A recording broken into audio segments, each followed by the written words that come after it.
আজি আমাক কোৰ্টলৈ মাতিছিলে। কোৰ্টলৈ মাতিলে আমি পুলিচৰ এগেইনষ্টত কেছ দিছিলোঁ, মানে আমাক ভুৱা এনকাউণ্টাৰ কৰি দিছিলে।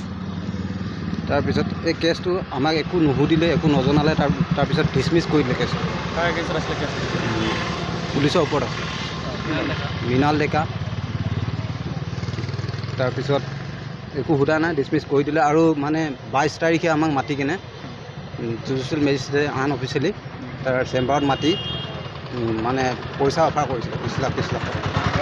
তেখেতৰ যোনটো নম্বৰৰ পৰা মাতিছিলে নম্বৰটো আছে মোৰ লগত।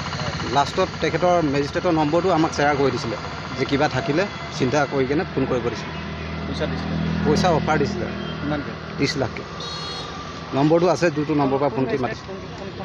এইটো শদিয়া মহামান্য আদালত।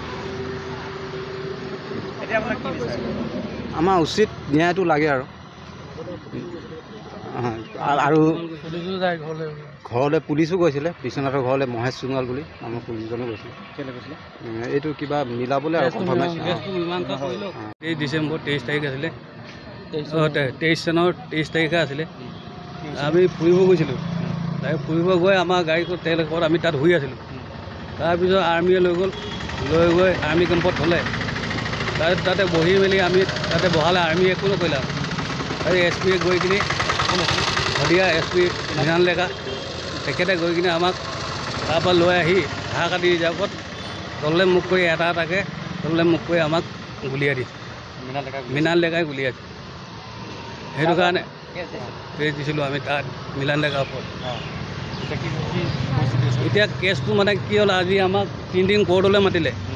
পৰা 3 দিন আহিলোঁ আমি। অহাৰ পিছত আমাক কোৰ্টত মানে একো সোধ পোছ একো নকৰিলে। নকৰাৰ পিছত এতিয়া আমাৰ কেছখন ডিছমিছ কৰিলে বুলি কৈছে।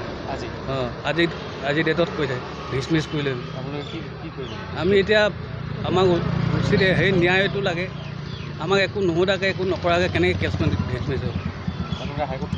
এতিয়া আমি হাইকোৰ্ট কৰিব লাগিব। কি বুলি কওঁ মানে মহামান্য আদালতে আমাৰ এই কেছটোৰ ওপৰত যিখিনি মানে তেওঁ ন্যায় বিচাৰিছিলোঁ আমি, সেই ন্যায় আমাক নিদিয়ে। তেওঁলোকক একো নুসুধা নুপুচাকৈ যে আজি ডিছমিছ ৰিপৰ্টটো এওঁলোকক দিলে, সেইটোতে আমি মানে আচৰিত হৈছোঁ।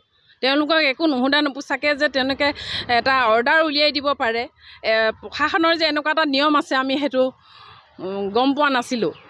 আৰু কিনো বিচাৰ আমি, তেওঁলোকে আমাক শুদ্ধ বিচাৰ দিয়ক, শুদ্ধ মানে ন্যায় দিয়ক। সেই ন্যায়ৰ কাৰণে আমি হাবুডুবু খাই ফুৰিছোঁ। এইটো যিটো ৰায়দান দিছে সেইটোত আমি মান্তি হোৱা নাই।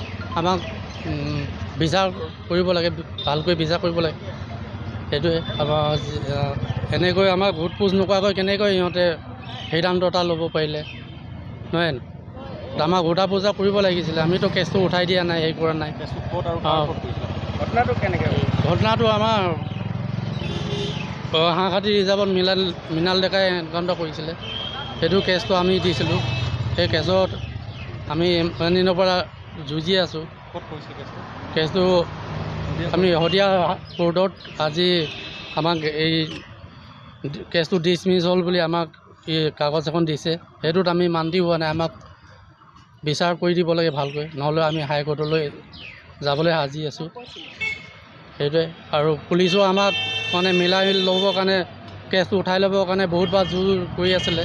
আমি মানা নাছিলোঁ। সেইটোত ঘৰলৈ যায় পুলিচে, পইচা দিম বুলি কয়। সেইটোত আমি মান্তি নহয়।